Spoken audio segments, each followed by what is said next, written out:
Equal అన్న తర్వాత close ఎక్కడిది? ఇప్పుడు మీరు అమ్మ సమానం ఉన్నప్పుడు క్లోజ్ ఎక్కడిది? జస్ట్ చనువు ఉండడం వేరు. ఇప్పుడు ఎక్కువసేపు మనం కలిసి ఉంటే కూడా ఎంతో కొంత చనువు ఏర్పడవచ్చు.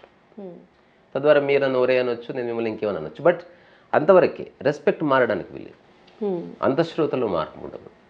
నాకు అర్థం కాని ఏంటంటే ఫస్ట్ నాకు చాలా బుర్ర తినేసిన ప్రశ్న, నేను పతంగి తయారు చేస్తున్నా, దానికి దారం కడుతున్నా, దాన్ని రకరకాల ఆకారాల్లో చేస్తున్నా, పెద్ద పెద్ద సైజుల్లో చేసి ఎగరేస్తున్నా, దీన్ని ఎందుకు పనిగా గుర్తిస్తలేరు? ఇది నా ఫస్ట్ ఫండమెంటల్ క్వశ్చన్. నాకున్న ఆ లిమిటెడ్ బ్రెయిన్కి నేను అడిగేవాడిని, ఇది పని ఎందుకు కాదు, ఇది పనికిరాని పని, ఇట్లా అనేవాడు. లాటర్ డేట్లో ఐ హ్యావ్ రియలైజ్డ్ ఈ ప్రపంచం దృష్టిలో పని అంటే పైసలు సంపాదించి పెట్టేది. క్లారిటీ వచ్చింది. సో వీళ్ళు నన్ను పతంగి ఎందుకు ఎగిరేసుకోవద్దు అంటున్నారంటే దీనివల్ల డబ్బు రాదు అబ్బాయి అని చెప్తున్నారు వాళ్ళు. They are good people. నాకు ఇనిషియల్ కోపం వచ్చిన తర్వాత వాళ్ళ కన్సర్న్ అర్థమైంది. ఓకే. ఇప్పుడు ఆ దిశగా ఏ పనులు చేస్తే పైసలు వస్తాయి అని ఆలోచించి టైలరింగ్ నేర్చుకున్నాను. ఇప్పుడు నేను బేసికలీ బ్రాహ్మణ్. ఈ బ్రాహ్మణ్ అనే భావం వదులుకోవాలని ఒక ఫీలింగ్ వచ్చింది. అంటే నన్ను వేరే వాళ్ళతో దూరం చేసేది ఏది నాకొద్దు. ఆ అంతరాలు నాకెందుకో ఫస్ట్ నుంచి నా మనసు అంగీకరించాలి. అది ఎవరు చెప్పలేదు నాకు, నాకే అనిపించింది.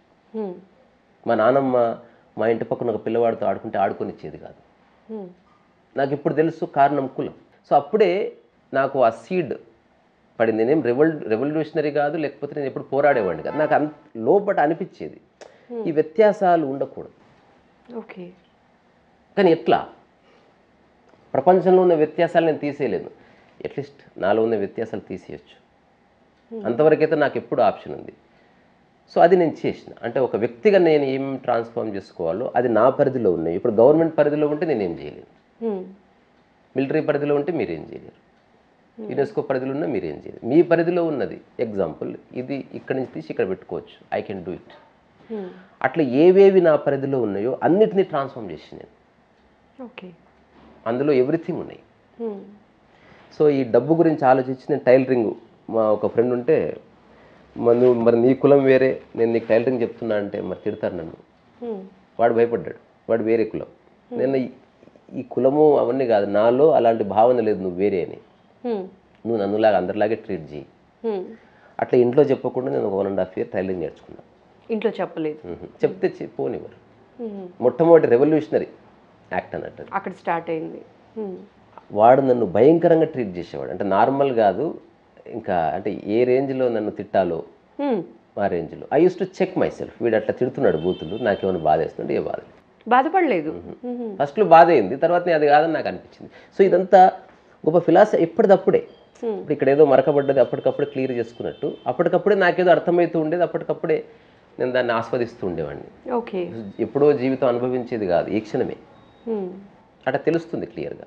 ఓకే.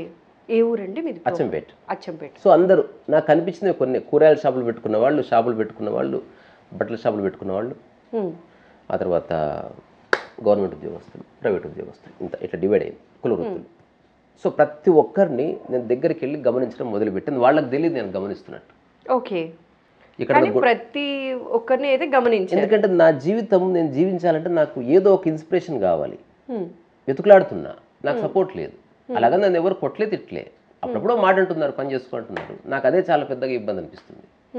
అసలు పని అంటే ఏమిటో తెలియకుండా ఎట్లా పని చేస్తా?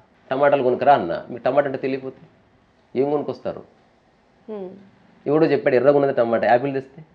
సో స్పష్టంగా తెలియాలి వాట్ యు వాంట్ అనేది. అట్లా ఎప్పుడు సమయం దొరికినా, ఏ మూలకి వెళ్ళినా, ఎవరు ఉద్యోగస్తులని తెలిసినా ఒకటే అడిగేవాడిని, ఇది చేస్తున్నారు కదా, బాగున్నారా మీరు, ఆనందంగా ఉన్నారా? నాకు ఒక్కడు కూడా చెప్పలే సురేఖ గారు, జెన్యూన్గా. ఇప్పుడు నేను చెప్తున్నా, ఐఎమ్ అబ్సల్యూట్లీ హ్యాపీ. ఇలా నాకు ఎవడు చెప్పలే. ఎవడన్నా కూరగాయలు అమ్మేవాడు చెప్పింటే నేను కూరగాయలు అమ్ముతుంటే, బికాజ్ వాడు ఒక మార్గం కనిపిస్తున్నాడు కదా. గురువు అంటే వాడే 100% స్థిరపడ్డవాడు గురువు. ఇప్పుడు సద్గురువు ఉండి నాకే చాలా సందేహాలు ఉన్నాయి, నేను అడుగుతూ అంటే ఎవడు పోతాడు? సందేహాలు లేని ఒక స్థితి గురుతత్వం. అట్లాంటి వాడి కోసం వెతుకులాడితే నాకు దొరకలేదు. మా ఊరి పరిధిలోనే ఎతికా. రెండోది, ఈ సోకాళ్ళు స్వామీజీలు ఇట్లాంటి వాళ్ళే గురువులను నాకు ఎప్పుడు నమ్మకం లేదు. అది ఎందుకు నాకు, అందరు మనుషులే, అందరికి ఆకలి అవుతుంది, అందరికి బాత్రూమ్ వస్తుంది, అందరికి లైఫ్ ఉంటుంది. ఇంకా నేను అంటాను, మామూలు గృహస్థు చాలా మోర్ అండర్స్టాండింగ్ కలిగి ఉంటాడు వాడు. స్వామీజీకి ముట్టుకునేవాళ్ళు లేరు, తిట్టేవాళ్ళు లేరు, ఉద్యోగం చేసేది లేదు, వాడికి అన్నకి ఎవ్రీథింగ్ ప్రసాదంలాగా పెడతారు. సన్యాసాశ్రమం తీసుకున్న వాళ్ళు సంతోషంగా ఉంటారంట. అది మీనింగ్లెస్. నీకు ఏ కష్టం, ఇప్పుడు నిన్ను ఎవరు ముట్టుకోరు, నువ్వు హ్యాపీగా ఉంటావు, ఎట్లా ఉంటావు? రకరకాల వ్యక్తుల మధ్య నుండి నువ్వు ఆనందంగా ఉన్నావు అనుకో, చాలా బాగుంటుంది.